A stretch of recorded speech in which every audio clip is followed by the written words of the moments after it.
Hello everyone and welcome back, or welcome to game 1 in the series. I don't have that many games. I took a little bit of a break, and if you guys notice, I actually tried to cast every matchup except for the mirror matches since I did take a little bit of a break here. This is going to be a Terran versus a Zerg. I'm not going to even try to pronounce NHS's name over here, so it's NHS versus ST. And the red Zerg spawning here at the 3 o'clock position. Meanwhile, blue Terran spawning here at the 6 o'clock position. Now, I apologize for just not giving a lot of updates out there. For those of you guys who only follow me on YouTube, make sure to check me out on Facebook as well. I did let people know I actually had about 105, almost I think at one point 106 temperature, and obviously I needed to have my body recover. Still had a sore throat. Tried to read up on, what are some good home remedies for a sore throat. I heard 10 dashes of Tabasco. Yeah, 10 dashes of Tabasco does cure your sore throat. But there's some other side effects from 10 dashes of Tabasco. Alright, so Overlord will be coming down here in just a moment. That Overlord moves ever so quickly, able to get into this position here. And we'll be able to see exactly what the blue Terran player is doing. Now, I'm really curious as to what the strategy will be, as it looks like it is going to be a refinery first. Now, luckily for the red Zerg, the Zerg is actually going to spot this very, very early. He's going to take a look, see the refinery. Meanwhile, the Terran player knows that it has been spotted, and there's not much... Oh, wait, no, that's not an early refinery. That's a standard refinery. All right. A standard refinery coming in at 13. I overreacted and jumped the gun. So, Curious is still going to know that it is going to be a little bit more of a gas play. And the key questioning will be when this second gas will be taken. Now, the reason why the second gas is so important is it defines whether or not a Terran player is going for Banshees or higher tech, perhaps. If you see the second refinery go down, then the Zerg player knows that he either needs to get that evolution chamber down for Spore Crawlers or go for a faster tech to tier 2. Now, many Zerg players in general are also favoring going from 2 queens to 4 queens, since they are so effective against both harassment units from Terran. If a Zerg player is able to freely drone, then they are able to get up a very, very strong economy and hit 200, perhaps the fastest out of all of the races. SCV now going to be backing away. We are going into that factory here. We should be getting in a reactor in just a moment. The Overlord being very careful. If it wanted to, could actually patrol in between these two locations. Make sure that it is not within combat range, but still close enough to dart in every time it wants to get a little bit of information.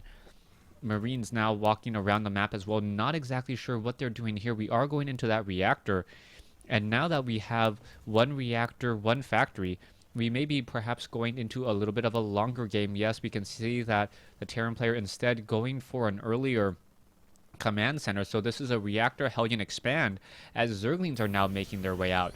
The Zerglings going to easily control this Zelnaga tower here. No Marines here, so the Terran player not going to be able to really deal with these Hellions or deal with these Zerglings until these Hellions pop out. Hellions, however, are very, very good units versus Zerglings, as we are going to see these Zerglings now simply come in, perhaps take down this SCV, delay the expansion. And SCV now attempting to run away. Where are these Hellions? Hellions are maybe a little bit late to the party. The Hellions are now making their way out. There you go. There is a nice flamethrower on top of a car, taking down all of those Zerglings there. And it looks as though, Curious may get off a final shot. Yes, a beautiful, beautiful micro, delaying the command center, taking down that SCV, forcing a new SCV to come back over. Now, the transition looks like it will be, in fact, Banshees, but without Cloak, evidently, as I don't see a second refinery. So a cloakless Banshee follow-up here, as there are now 3 queens on the front, including 1 spine crawler. Curious is in a good position, 33 drones against 23 SCVs. There are a lot of queens, and there's not much that the Terran player can do in terms of harassment at this point.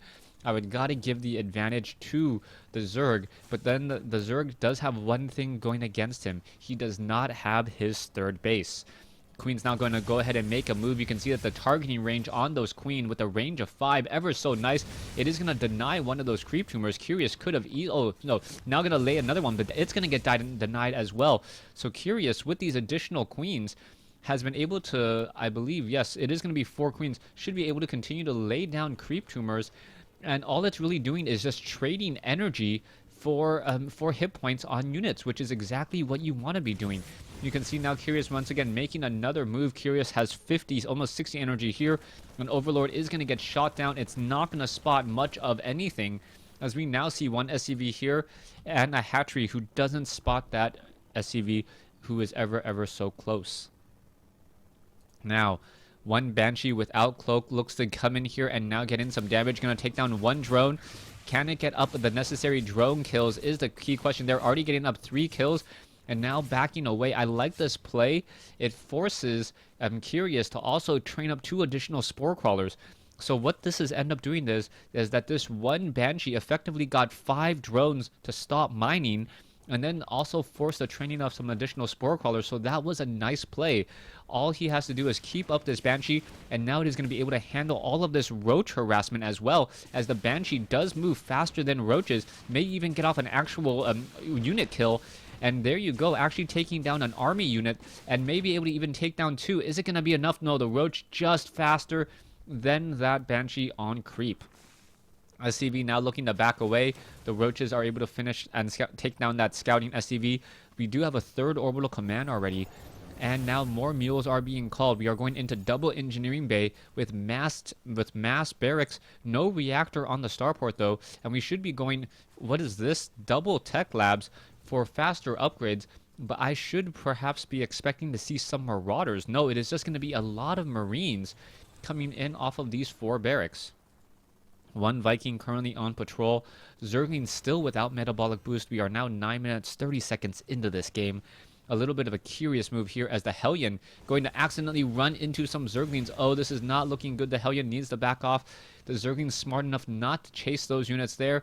And oh, a brilliant play by Curious to actually wander around with those Zerglings, and those Zerglings going to be able to get that scouting information.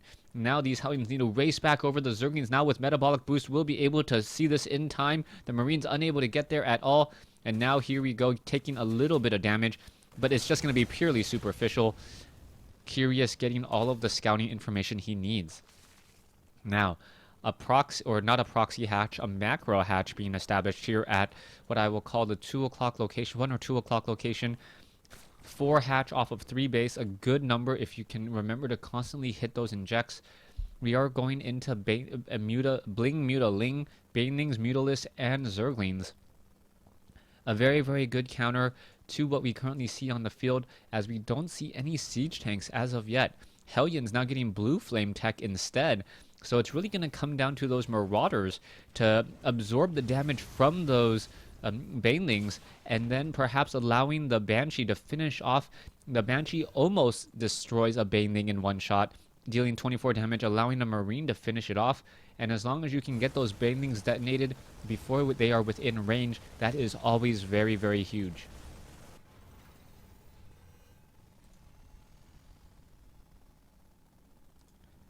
Zerglings now still wandering around here. You can see that there are Hellions and Banshees down over here as well. The Zerglings now coming to the center. Oh, very nice by the Terran player to make sure to clean up all of these creep tumors. If anytime you can clean up creep tumors, it denies any sort of mobility advantage that the Zerg can normally have. Zerglings, Roaches, all units move extremely fast, or much faster on creep. As we now see, we are going into an added tech lab, but not building a siege tank. Still rather curious here as the Marines and the Zerglings doing a little bit of a dance here. SCVs have been, the Marines have been able to take down these destructible rocks. More Marines coming to reinforce, take that down. And now we finally see the single training of double medevacs on the reactor, something that I expected to see much sooner, as we're now adding in an additional reactor. So not sure what the strategy is here. Perhaps blue flame Hellions off of a reactor. You can see Marauders are now finally being added, and perhaps even a starport could be added here for a Raven. That's one of the units that I think Terran players need to utilize more of in order to utilize point defense drone. And oh, what is this now coming in? Mutalists just swarming in. Curious coming in, getting in a lot of damage here. This is completely a pillaging or destruction of the mineral line and the economy. Marines now trying to make their way over, and as the Mutalisks are just constantly fighting here, this is looking really bad. Zerglings now, unable to deal any true damage at the third base, but it looks like these Mutalisks are still dealing a crazy amount of damage here as no Marines are really nearby. There is a bunker down here, but the bunker isn't really doing much of anything. We now see a 60 supply advantage between these army. Marines are coming out 2 at a time, even trying to add a missile turret right next to a tech lab, but that did not work at all. And now the army composition's much, much better for Curious. 38 SCVs, 83 drones. That is always a very, very scary difference there, as we see those Mutalisks are trying to make their way in. There is one missile turret. Marines are now making their way over. Mutalisks are able to back away. 2-2 upgrades finishing for those Marines, and that will be the only thing that's really going to prevent any more of this Mutalisk harassment. More and more Marine production, as 7 of them were being trained at a time. Alright, what did this Viking? Oh, Viking is just currently on patrol. Zerglings are ready to go. Zerglings will be 2-2 as well. We are going into Hive Tech already. Curious already getting very close to maximum supply. Now just opting to go for more Zerglings and Banelings. These Banelings are going to be very effective at just crashing in and perhaps denying and shutting down this base here. This base very well protected against any sort of Mutalisks, but not very well protected against the Banelings that we're going to see. No, there are Marauders down here, and what is going to be happening next? Here we go, Zerglings and Mutalisks, and now where are those Banelings going to go? Here we go, the Marines are going to perhaps try to crash in here. The Marauders are up front. Zerglings, Marines, Banelings hitting their targets. Curious losing a lot of units there, but this is actually a pretty good trade by the Terran player. The Terran player in a very, very well-defended position here. Not going to lose all too much. And now catching back up. That was actually a really good trade by Terran, as we are now at 95 drones to 50 SCVs. If you take a look at the armies, the Terran player actually has a stronger army, even though he is behind in supply. Most of that consisting in workers only, so that is the reason why. Let's take a look at the income. Income still much, much weaker for Terran. He had a lot of mules called in. Those mules all were taken down. And now we'll see what will be happening next. Alright, Zerglings are off over here. Is this burrowed? Anyways, back over here, Zerglings now going to be making their way over. Marines and Marauders now making their way over as well. 2-2 Marines and Marauders now going into 3-3. Here we go. The Zerglings try to engage, unable to really do so, as the Zerglings get torched by those Hellions very quickly. Now Mutalisks going after the reactor. There are some Marines coming in over here, and those Marines are going to be able to take down and just shred apart many of those Mutalisks, but not before some damage is dealt. Missile turrets now being placed down. Perhaps a new reactor will be added as well, as the medevacs are now trying to regroup. There is only one missile turret here, not two, and we are now going into Broodlords. Broodlords, one of those units, so effective, but I don't see that many Infestors. Never mind, Infestors now being added as well. That late game push with Zerg, Broodlords, Queens, and Infestors with Corruptor support, so effective. SCVs trying to repair. Are they going to be able to repair in time? No, they are not surrounding that missile turret, and that was the problem. Marines are now going to make their way over, going to perhaps be able to shoot down one of those Mutalisks. Yes, one Mutalisk does go down there, as we now see a massive engagement on creep. This cannot be good. Baneling so fast on creep, crashing in, taking down so many units. There they go. Zerglings just having a field day. And now Curious sitting at 200 versus NSH's NSH's Terran player only at 140, so a 60 supply difference here. 3-3 about to finish for both sides. We are going to be going into Ultralisk first, and here we go. Marauders are in the front. The Marines trying to fight back as well. The Banelings, are they going to find their targets? Are they going to melt a whole bunch of Marines? Yes, they are. The Banelings perhaps going to even take down a couple of supply depots just by dying on top of them. And there you go. A Baneling finds its way into the mineral line and deals so much damage. I believe this is going to be the end of it here, as the Mutalisks are going to perhaps clean up, and there is a follow-up play of Ultralisk or perhaps even Broodlords if need be. Curious at now more than double his opponent's supply. Mutalisk taking down multiple Marines, perhaps going to take down some medevacs as well. But he may want to retreat. If by retreating he can just rebuild up his army, regroup, and then just send wave after wave crashing in on this front door. Marines quickly going to get taken down there. More creep tumors making their way over. allowing the Zerg units to get there even more quickly. That is going to be devastating, devastating news as, oh, what is this? That's got to be a Marine's worst nightmare, seeing 24 plus Banelings all of a sudden just getting morphed in on the battlefield right outside your front door. Marines now trying to attack. We'll see what's going to happen here next as the Zerglings, oh, what the heck, the Ultralists and the Zerglings were dancing, kind of just pretty much saying, what are you going to do? I know I am on top.